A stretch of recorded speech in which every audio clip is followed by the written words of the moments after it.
So guys, we have increased intracranial pressure, that is the disease we are going to discuss.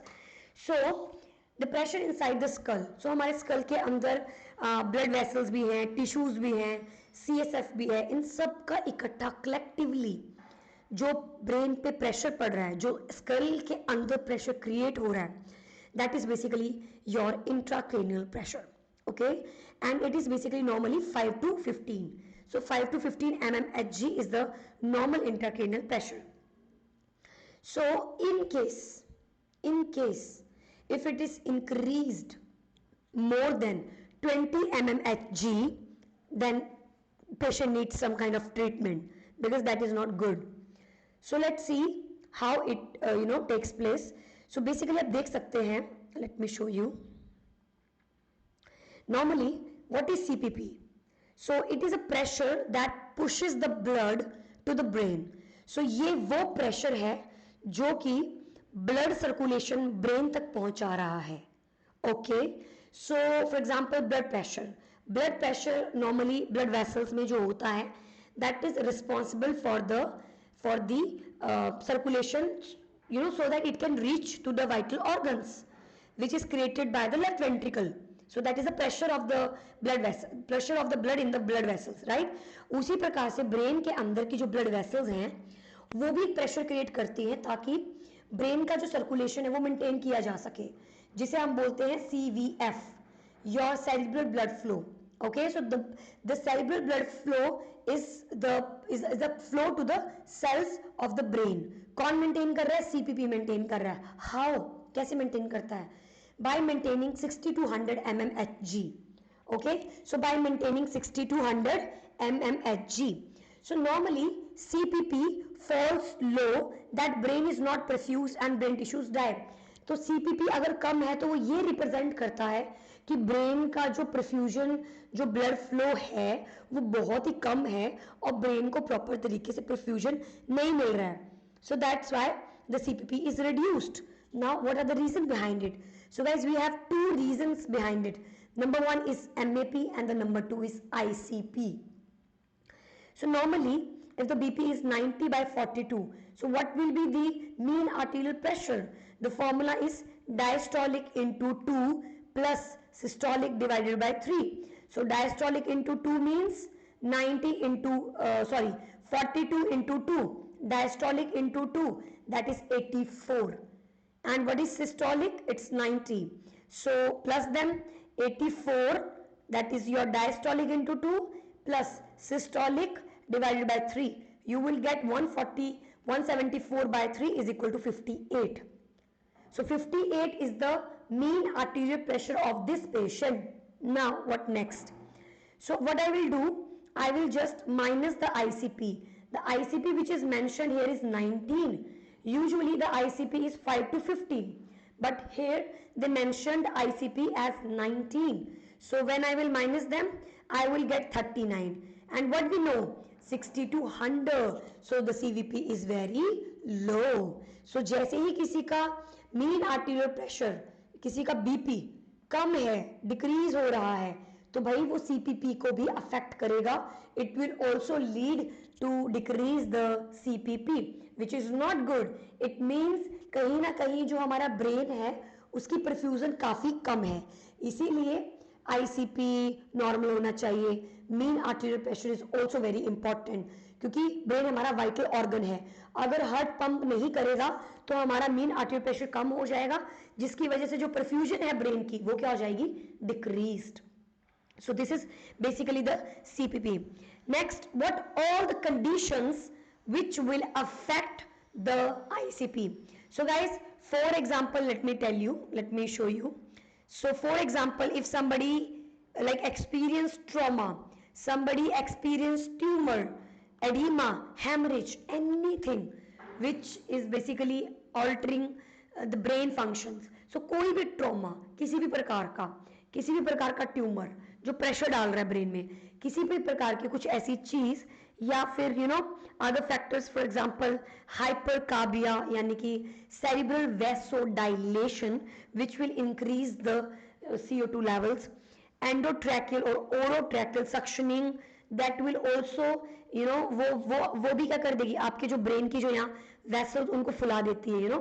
So that will also alter the ICP. Coughing, increased abdominal pressure, blowing the nose forcefully, extreme neck or hip flexion, extension and low head position. All these factors collectively, what they will do, let me have a look. So guys, ये सारा इकट्ठा होकर क्या problem create करेगा, ये सारा इकट्ठा होकर आपके ICP को क्या करेगा, इंक्रीज करेगा. So any kind of injury, any kind of tumor, any kind of trauma, any kind of coughing, suctioning, anything, they will increase the ICP. अगर किसी का इंट्राक्रैनियल प्रेशर बढ़ेगा more than 5 to 15 mmHg, what will happen? The blood supply to the brain will be cut down. कैसे? क्योंकि ICP के बढ़ने से जो हमारा नॉर्मल जो हमारा एक रिफ्लेक्स होता है, I will tell you about that. The reflex will be altered. So basically ICP बढ़ने की वजह से इतना प्रेशर ब्रेन में क्रिएट हो रहा है, उसकी वजह से कहीं ना कहीं ब्लड सप्लाई जो ब्रेन को जा रही है वो ऑल्टर होगी, जिसकी वजह से इस्चीमिया होगा. इस्चीमिया की वजह से जो सर्कुलेशन है, जो हमारा CPP था, सेरेब्रल परफ्यूजन प्रेशर, वो कम हो जाएगा. एंड जो ब्लड फ्लो है, सेरेब्रल ब्लड फ्लो, वो भी कम हो जाएगा. And which will leads to limit the nutrients to the brain, जिसकी वजह से जो न्यूट्रिएंट्स हैं जो आपके ब्रेन को जा रहे हैं, वो न्यूट्रिएंट्स क्या हो जाएंगे, कम हो जाएंगे. न्यूट्रिएंट्स कम होने की वजह से बॉडी कोशिश करेगी ज़्यादा से ज़्यादा ब्लड सप्लाई देने के लिए, कि भाई न्यूट्रिएंट बहुत कम मिल रहे हैं और हमको कैसे भी करके इंक्रीज करना पड़ेगा ब्लड सर्कुलेशन. तो गाइज अब यहाँ पर क्या होगा, आपका ब्लड प्रेशर बढ़ता है, जिसे आप कुशिंग ट्राइड बोलते हो. उसकी शुरुआत यहाँ से होती है. बॉडी कंपनसेट करती है, बहुत कोशिश करती है कि कैसे भी करके मैं कंपनसेट करती हूँ, इंक्रीज करती हूँ ब्लड फ्लो को, जिसकी वजह से हमारा जो सिस्टोलिक ब्लड प्रेशर है वो इंक्रीज होता है and the pressure will be increased. इसकी वजह से प्रॉब्लम सॉल्व नहीं, प्रॉब्लम और बढ़ जाती है, और भी ज्यादा दिक्कत में पेशेंट आ जाता है. स्वेलिंग, अडीमा, आर्टरीज डायलेट कर जाती हैं, CO2 बढ़ जाता है and limit Venus flow increase. और जो वीनस फ्लो होता है वो भी क्या हो जाता है, लिमिट हो जाता है, और स्वेलिंग और ICP आपके एंड में इंक्रीज कर जाते हैं, जिसकी वजह से पेशेंट कुछ प्रकार के सिम्टम एक्सपीरियंस करता है. बहुत अलग अलग प्रकार के सिम्टम जो है वो पेशेंट को देखने को मिलते हैं. So now let's have a look. So हमने क्या पढ़ा, हम पढ़ रहे हैं कि ICP जो होता है वो नॉर्मली पाया जाता है, दैट इज वेरी नॉर्मल, लेकिन वो 5 से 15 होता है तो दैट इज ओके. बट किसी इंजरी की वजह से या किसी भी कारण की वजह से CSF में या ब्रेन में ब्लड सप्लाई में बढ़ोतरी होना, इंक्रीज होना, can lead to increase ICP. तो कारण आपके सामने, आप बहुत सारे कारण हैं. सो इसकी वजह से कोई ट्रोमा या किसी की भी वजह से एडीमा हो गया, ब्रेन का साइज बढ़ गया, या ब्लीडिंग हो गई ज़्यादा, या कुछ भी कारण हो सकता है जिसकी वजह से ब्लड वॉल्यूम कम हो गया, परफ्यूजन कम हुई ब्रेन को, और CSF भी क्या कर गया, डिस्प्लेस कर गया. इन दोनों की वजह से क्या होगा, early sign, loss of level of consciousness क्या हो जाएगा, पेशेंट का ऑल्टर. तो जब भी पेशेंट का ICP बढ़ता है, any time whenever there is an increase of ICP, patient will represent with altered level of consciousness or restlessness.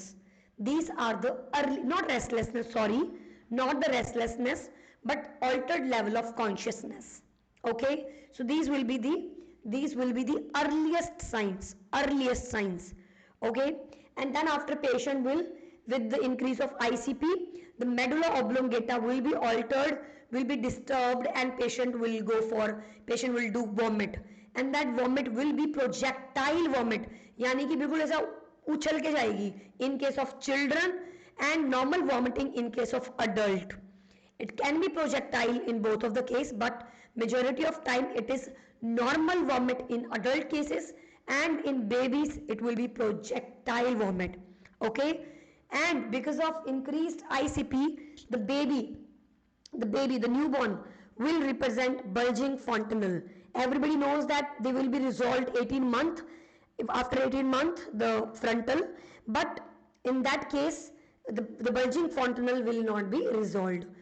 Now guys, what is the main issue, that what is the main concept, ये ICP ही क्यों बढ़ रहा है. अगर किसी के brain में कुछ प्रॉब्लम है नेटवर्क की वजह से बाहर, okay no issue Ankit, it's absolutely okay. So now the main thing is why ICP is increasing. अकेला ICP ही क्यों बढ़ रहा है?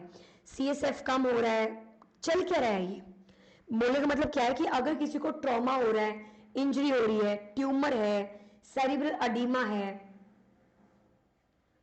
so if something is like that, then why ICP is increasing? Intracranial जो प्रेशर है वो कैसे बढ़ रहा है? कारण कौन है उसके पीछे?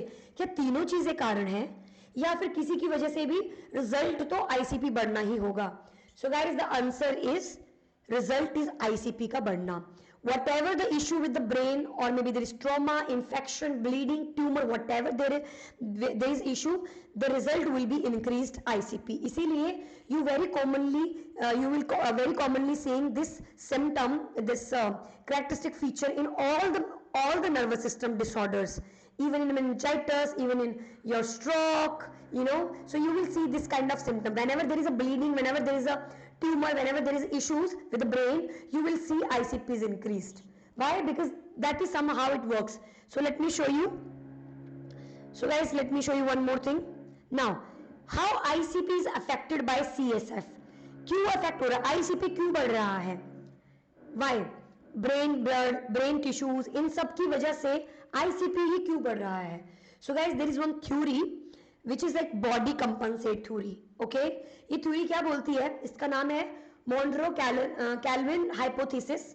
ये थ्योरी क्या बोलती है? MKH ये बोलती है कि अगर किसी का ICP कम होता है, कोई भी एक factor, for example volume of one structure is increased, for example like blood is increased or the CSF is increased because of any reason, something is increased in the brain, either blood vessels, blood supply, either either CSF, either your the tumor, anything in the skull, anything, so automatically the other thing will be reduced. So for example, if blood supply is increased, automatically the CSF will be decreased automatically. If CSF is increased, automatically the blood supply will be decreased. This is known as Monro-Calvin hypothesis. Okay guys, क्या आप लोगों को ये समझ में आया point? क्या आप लोगों को ये कंसेप्ट समझ में आया मैं क्या बोल रही हूं? परफेक्ट. सो गाइस, ये कंसेप्ट बहुत इंपॉर्टेंट है क्योंकि माइंड में क्वेश्चन आता है ना, आईसीपी क्यों बढ़ा, व्हाट इज द रीजन? तो उस स्कल के अंदर जितनी भी चीजें हैं वो एक हाइपोथेसिस मेंटेन करके रखती हैं कि अगर एक चीज बढ़ती है तो दूसरी चीज कम हो जाती है, दूसरी चीज बढ़ती है तो तीसरी चीज कम हो जाती है, तो एक बैलेंस है. लेकिन this is a normal balance, but here उस प्रेशर को कम करने के लिए, to help to decrease the pressure which is building, but if it is not resolving, अगर ये प्रेशर रिजॉल्व नहीं हो रहा है, आईसीपी बढ़ता चला जा रहा है, तो आप देखेंगे Cushing triad, which means increase blood pressure, decreased respiratory rate and decreased heart rate. That is basically your Cushing triad. और उस बीपी में भी कौन सा बीपी बढ़ेगा? आपका सिस्टोलिक बीपी बढ़ेगा. Okay, so now let's see. Okay, so what are the assessment you will see? Guys, headache, confusion, disorientation, these are the early signs. Level of consciousness का alter होना are the early signs. ये नॉर्सेट के favourite questions हैं, but in NCLEX they will give you case study for ICP और stroke. वो case study देंगे पूरी एक आपको, उस केस स्टडी में सारे सिम्टम लिखे होंगे और आपको टिक लगाने, जैसे कि आपको मालूम है. So patient will be restless, but headache, confusion, disorientation are the early signs. And decreased level of consciousness, बिल्कुल ही कम हो जाना, it's your late sign. But मैं आपको कुछ और साइंस बताऊंगी, इनको याद रखना आपकी मर्जी है, but I will explain each and every sign and symptom very with clarity कि कौन सा लेट में आता है, कौन सा अर्ली में आता है, क्योंकि क्वेश्चन आता है. नेक्स्ट है कुशिंग ट्रायड. सो रेज सिस्टोलिक बीपी, तो बीपी बढ़ जाता है. Wild pulse pressure approximately 40 mmHg difference, तो आपका जो सिस्टोलिक और डायस्टोलिक में जो डिफरेंस आएगा वो लगभग 40 mmHg का होगा. Bradycardia, irregular respirations, increase body temperature, Cheyne Stokes breathing. Guys what is Cheyne Stokes breathing? ये मैंने परसों पढ़ाया था.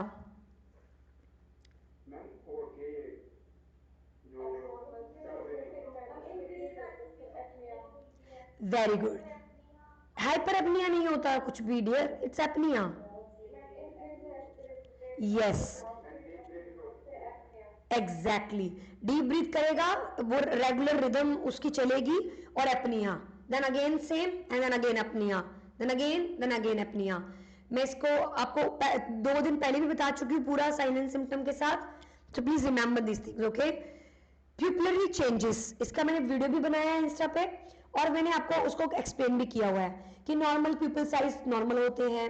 If there is one pupil is dilated that is also abnormal, क्योंकि लाइट के केस में तो इस प्यूपिल को कंस्ट्रिक्ट होना है, not dilation, right. And you can see here also it's dilated, देखो क्लियरली देख सकते हैं. So dilated, fixed, sluggish, responding pupil. Ptosis, this is ptosis, droop कर जाता है वैसे तो इसका आप देख सकते हो ड्रूप कर गया, आईलिड नीचे की तरफ ड्रूप कर गया. एंड ब्लर विजन, डिपोप्लिया, दो visions, extraocular eye movement changes, positive Babinski reflex. Guys what is Babinski reflex? Very good. Fanning of the finger. Very good. Hyperextension, that's absolutely fine. Guys, what is halo sign? What is halo sign? Very good. Very good, Archana. So, exactly. Yes. So there will be leakage of the CSF through the spinal cord, nose, ears, mouth, doesn't matter, कहीं से भी leakage हो सकती है. आप एक गॉच piece पे उस जो ड्रेन है उसको रखेंगे और आप देखेंगे वहां येलो कलर की कंसेंट्रिक रिंग बनेगी which will represent that this is the halo sign is positive, there is a leakage of CSF and it will be positive for glucose. Hormone sign, what is hormone sign guys? What is hormone sign? There will be pain with dorsiflexion in the calf muscles. Yeah, you can see this in DVT. Yes, good. So आपका जो pen है वो काफ muscles में होगा. जब patient को आप क्या बोलोगे? डॉर्सी फ्लेक्स करने के लिए, तो उसको काफ मसल्स में पेन होगा. What is decerebrate? What is decerebrate guys?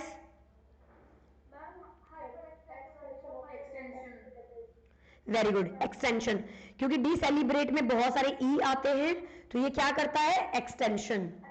Very good. और कॉर्टिकेट में ई नहीं आता है तो ये क्या करता है? फ्लेक्शन. और अगर डीकॉर्टिकेट है तो कॉर्टेक्स जो आपका ब्रेन है उसमें इंजरी हो सकती है, और अगर डीसेलिब्रेट है तो ब्रेन स्टेम में, यानी कि जो निचला हिस्सा है उसका, ये मैंने डिस्कस किया हुआ है. Your medulla oblongata, your pons, your thalamus, brain stem, इसमें लेजेंड्स हैं. Okay, so abnormal extension. Next, so guys what do you think, what are the factors which will influence ICP? What will be the factors which will influence ICP? Yes everyone, what will be the? Very good, internal bleeding. What else? Hypertension. Okay. Any other factors? Guys, have you ever witnessed a question with temperature? जैसे मैं बताऊं,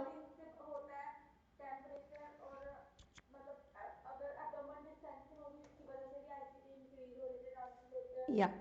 So guys, these are the, yes. So basically जो आपका temperature है vasodilation को lead करता है ना, मालूम है ना सबको. And this vasodilation somewhere will affect the brain very badly. तो जब भी किसी बच्चे को फीवर होता है बहुत ही हाई लेवल का after surgery, they are like on very high risk for ICP and all. So guys उन केसेस में क्या करते हैं हम लोग, उनको स्पंजिंग, कोल्ड स्पंजिंग, फैन वगैरह ऑन करके रखते हैं, कैसे भी करके जो टेम्परेचर उसको कम करते हैं, क्योंकि ये ऑल्टर कर सकता है हमारे ICP को अफेक्ट कर सकता है. Next we have oxygen status, very important factor. So we have body temperature, we have oxygenation. So especially CO2 and O2 levels. Yeah. So that's why we will just avoid the patient. We don't want we need oxygenation. हमें oxygenation चाहिए है, ध्यान रखना इस बात का. Question आएगा तो दिमाग में होना चाहिए, we need oxygenation. Next, body position. ये सीधे सीधे एमसीक्यूज हैं आपके, सीधे सीधे एमसीक्यूज। सो आप क्या करते हो, मिड लाइन पोजीशन देते हो उसको, right, mid line. And 30 to 40 मतलब semi forward position and mid line. Head should be neutral, mid line neutral, very important point, mid line neutral.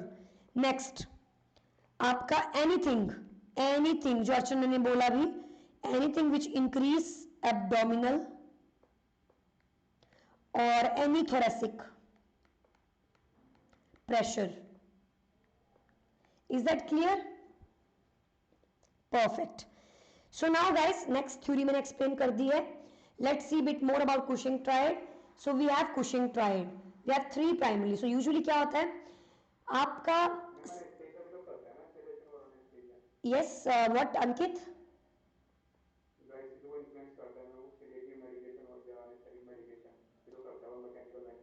What kind of sedations? Because we have a lot of categories of sedatives. What?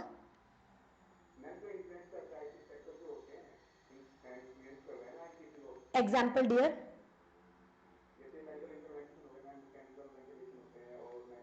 वैसे तो हम इसमें पीप का concept आता है। अगर आप mechanical ventilator के बारे में जानना चाहते हो तो हम यहाँ पे पीप को थोड़ा लो रखते हैं, क्योंकि या so I will discuss this PEEP here for mechanical ventilator की जो आप बात कर रहे हो इन मैनेजमेंट। जब हम इसकी इंटरवेंशंस पढ़ेंगे then I will tell you कि पीप लो करना होता है, जो अंकित बात कर रहे हैं।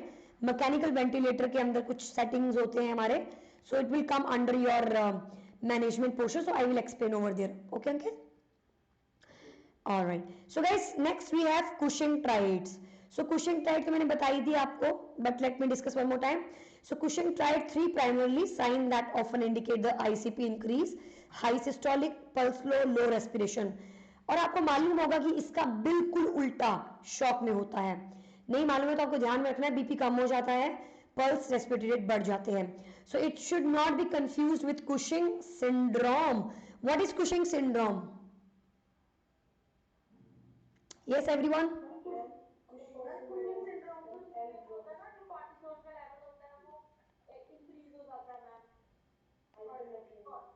And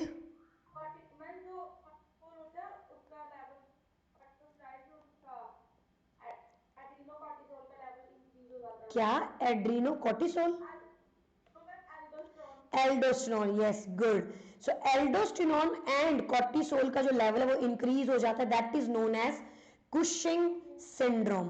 So they are saying don't confuse this with Cushing syndrome, it is Cushing triad and this is like not present in your Cushing syndrome में Cushing triad नहीं होता है।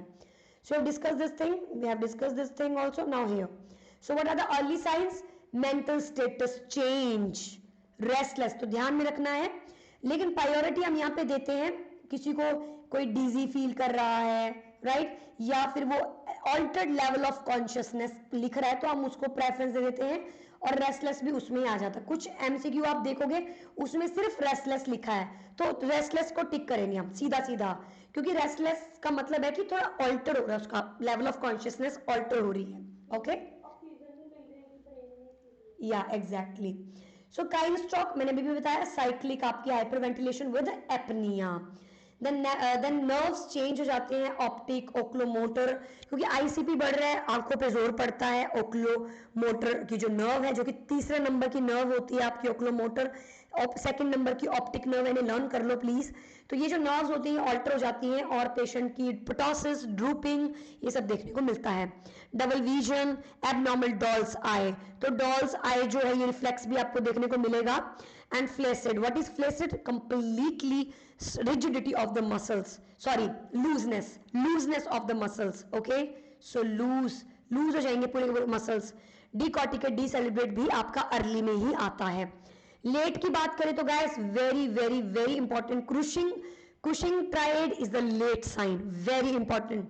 Positive Babinski sign is your late sign, unconsciousness is your late sign, headache is your late sign, and vomit is also late sign.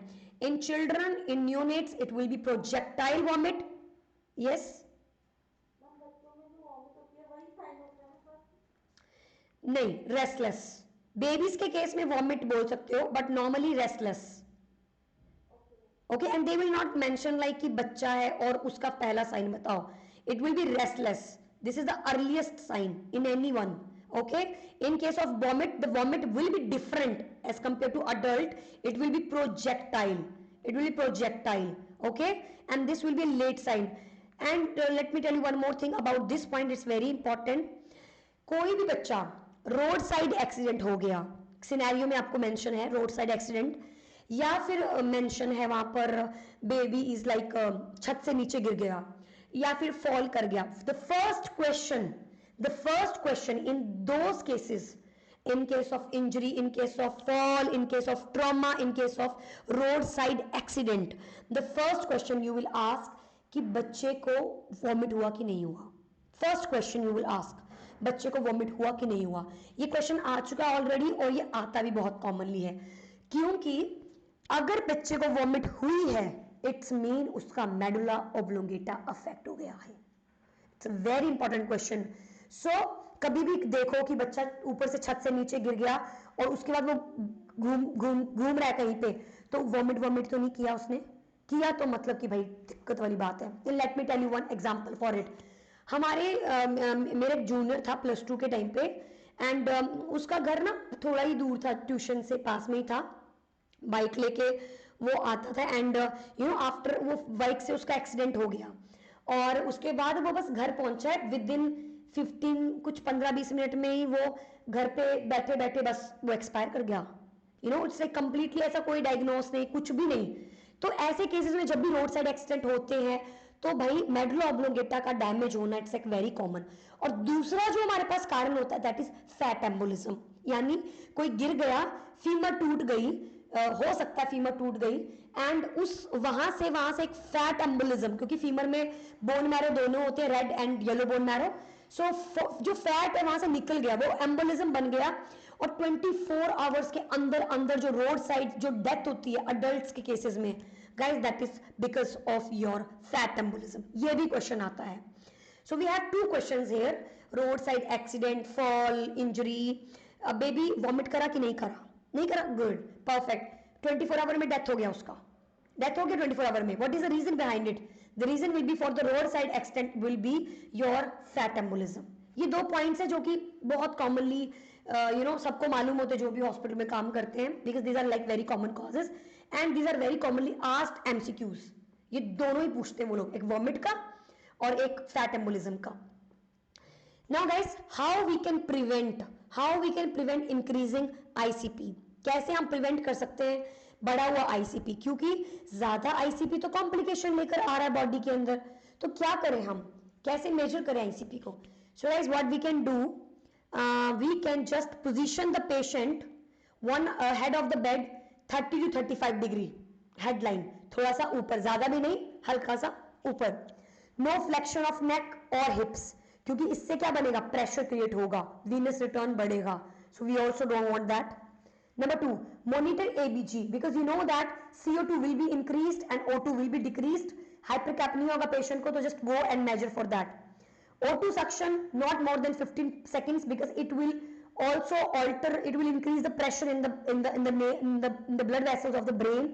क्योंकि अगर आप किसी की सांस रोक रहे हो, right, you're not giving breathing to that patient for 15 seconds, definitely the ICP will be increased. So we have to avoid. And the most important point, the most important is PEEP. अब इसका क्या concept है? So guys, जो mechanical ventilators होते हैं उनमें PEEP रखी जाती है, you know, positive end expiratory pressure. So ये जो पीप होता है इसका काम होता है कि जब हम सांस छोड़ रहे हैं, फॉर एग्जाम्पल, और उसके बावजूद भी, सांस सारा छोड़ने के बावजूद भी एक ऐसा प्रेशर मेंटेन करके रखना अंदर जो कि आपके एल्वुलाइज को कोलैप्स नहीं होने देता है. तो PEEP is very good in respiratory patient. It's very good because it will not let the alveoli to collapse. It is very good. But in case of increased ICP, you have to reduce that PEEP. Reason? Because the PEEP basically increase the thoracic pressure. So you don't need that, right, in this patient. So what you will do?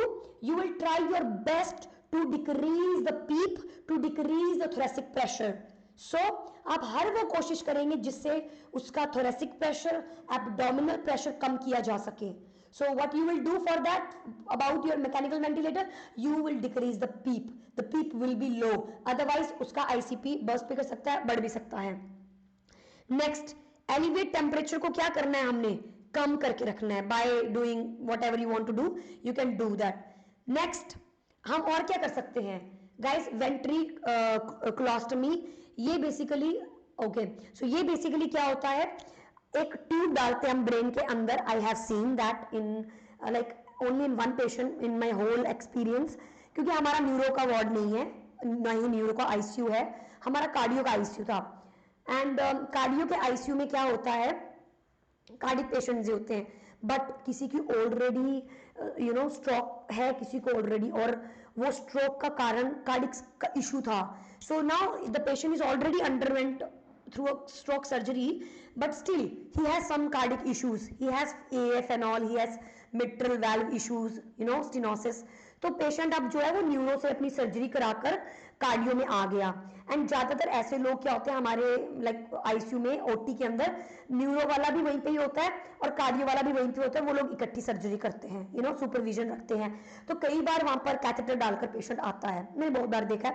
Catheter डाल के तो एक ही बार देखा, but जो CVP जो हमारा catheter होता है, नॉट सीवीपी सॉरी, तो नॉर्मली द आईसीपी कैथेटर, वो बहुत सिंपल सा होता है. उसको हम कनेक्ट करते हैं, जैसे हम एवीपी आर्टेरियल ब्लड लेबल, जो हमारा आर्टेरियल ब्लड लेबलिंग होती है, मीन आर्टेरियल प्रेशर चेक करने के लिए हम जो हाइड्रोकैथ या सीवीपी डालते हैं, वो तो कॉमनली देखते हैं, बट ब्रेन में भी होता है. सो उस कैनुला के साथ हम ट्रांसड्यूसर कनेक्ट करते हैं, और वो ट्रांसड्यूसर सीधा ऊपर जो हमारा कार्डिक मॉनिटर होता है वहां पर कनेक्ट कर देते हैं, जिससे वो आईसीपी भी आप मेजर कर सकते हो. सो उसी प्रकार से हमारे पास वेनोकोलोस्टमी होता है, ड्रेन टाइप होता है, वो ट्यूब सी होती है, ड्रेन टाइप होता है, उसमें से ड्रेन निकाला भी जा सकता है, आईसीपी मेजर भी किया जा सकता है. तो वो ड्यूल फंक्शन का होता है. So you can just measure the ICP also, and you can also the drain the CSF also. क्योंकि अगर ICP किसी का बड़ा हुआ तो you can also drain that. Similarly CVP में क्या होता है, सीवीपी में क्या होता है, आप वहां से हम कनेक्ट कर देते हैं, हमें मीन आर्टेरियल प्रेशर भी दिखाई देता है, सीवीपी का लेवल भी दिखता है. So we can measure both of the things, and we can also take the blood sample from there. तो हम एस्पिरेट भी कर सकते हैं अगर हमें करना है, तो हम पुश भी कर सकते हैं, तो we can push also.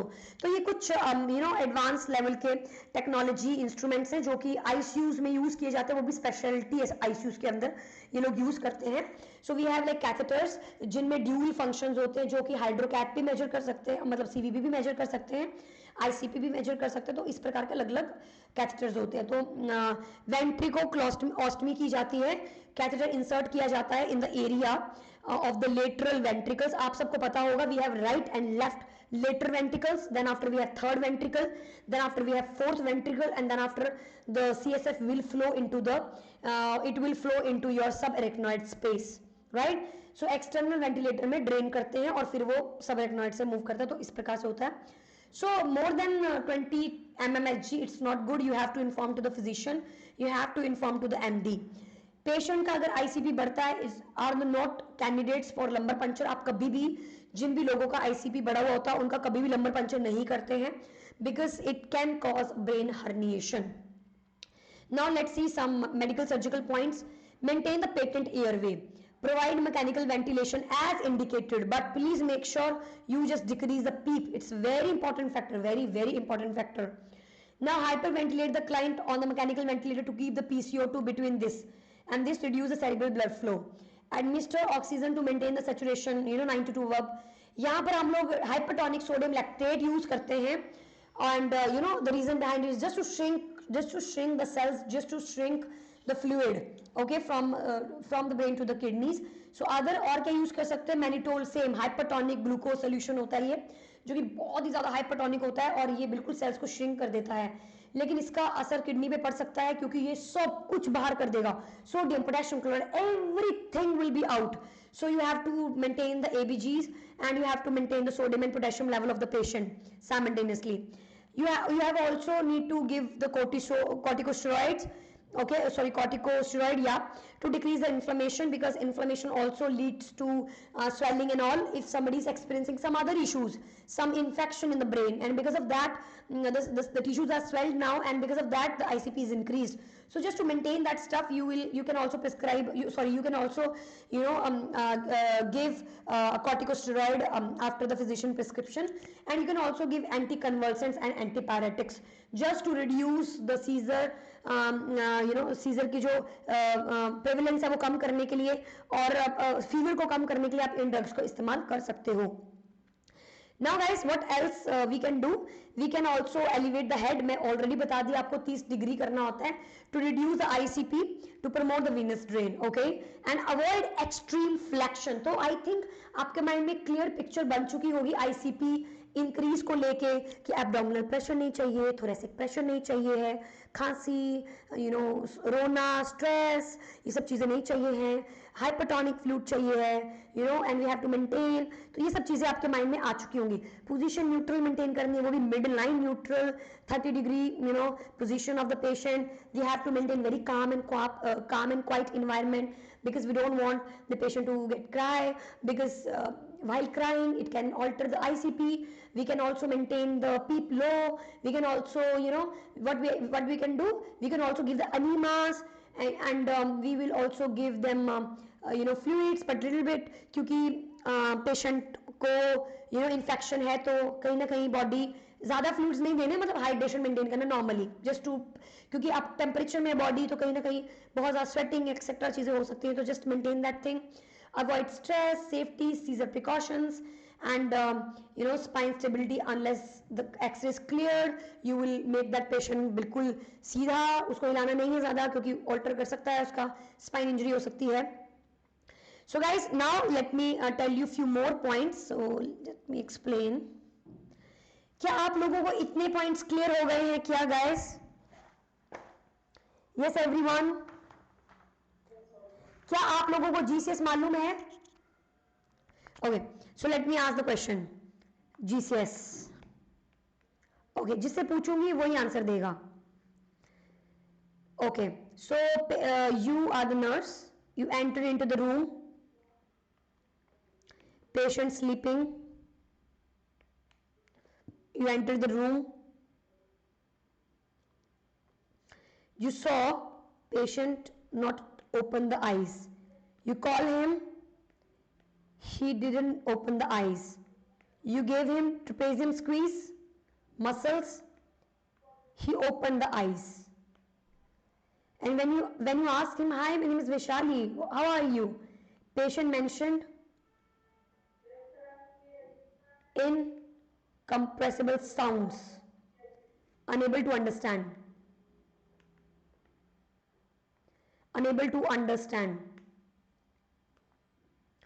You hold the hand of the patient, but he is not holding back. When you pinch him, he just moves little bit. Guys, what is the score? 8. Okay, next. Anybody else?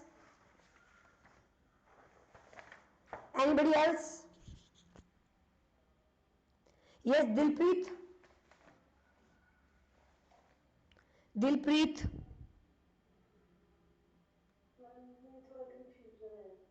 मतलब आपको learn नहीं है, ये confusion है, मैं बता रही हूँ ना आपको. 7, 6. What else? So most of people are like less than 8, right? यही बोलना चाह रहे हो ना आप, less than 8. And less than 8 is also known as? Very good. The patient will be comatose. Less than 8, GCS, less than 8, it's comatose. And what about 3 or less than 3? Unresponsive. Patient is unresponsive. Yeah, exactly. And best score is Yeah, no, you can say like 15, best. 13 to 15 you can say it's like, mild. And then 13 to 8 is like moderate, and less than 8 is like severe and comatose. So guys, let me give you the answer. So here the patient opened the eyes only with pain. So the score will be 2. The score will be 2. And for the orientation, he is producing some sounds. The score will be 2. Incompressible sounds, so the score will be 2. And here patient is like doing bit, उसने अपना हाथ खींच लिया, it's flexion, right? Yes, but it is abnormal flexion. It can be normal, it can be abnormal. वो describe नहीं किया हुआ है, तो दोनों में से कोई भी एक. तो अगर वो abnormal है then it will be 3, and if it is normal it is 3. If it is abnormal, okay, then what you will say, it's 3 for abnormal and 4 for normal. Yeah, so either 4, either 3. So if I add this thing, 4, 5, 6, 7, 8, the score will be 8. In case of 3, 4, 5, 6, 7, so the score will be 7. The correct answer will be, for abnormal it will be 7, and for normal it will be 8. But both the readings are comatose. Is that clear, everyone? Perfect. So good, who has given the correct answers. That's really nice. Now just let me tell you few more points of ICP, then we are done with this disorder. I will not going to ask question, guys. Test में लूंगी मैं सारे question एक एक करके. Okay, so now I just want to ask you few more things. क्या dear? हाँ, definitely, by sure. So guys, let me ask you few questions. Prescription. Pharma आता है ना सबको, जिन्होंने पढ़ा है? गुड. बार्बिट्यूरेट्स. यस अर्चना, एक्सप्लेन बार्बिट्यूरेट्स.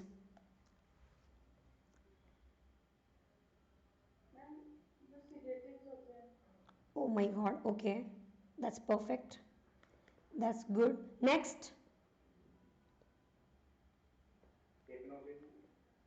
चलो, hypnosis.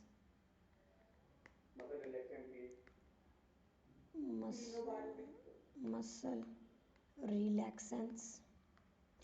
Guys, benzodiazepines and barbiturates दो कैटेगरीज है ना. ये बार्बिट्रेट किस कैटेगरी में आता है?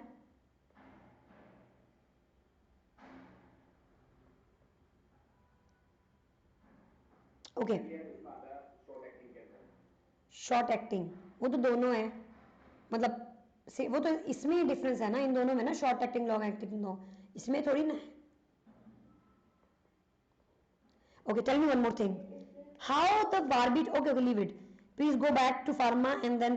वैसे मैं, आप टेंशन मत लो. फार्मा अगर किसी को पढ़ाने के बावजूद भी कुछ नहीं याद है, वैसे तो इसमें आपकी खुद की कमी है क्योंकि आपने रिवाइज नहीं किया है.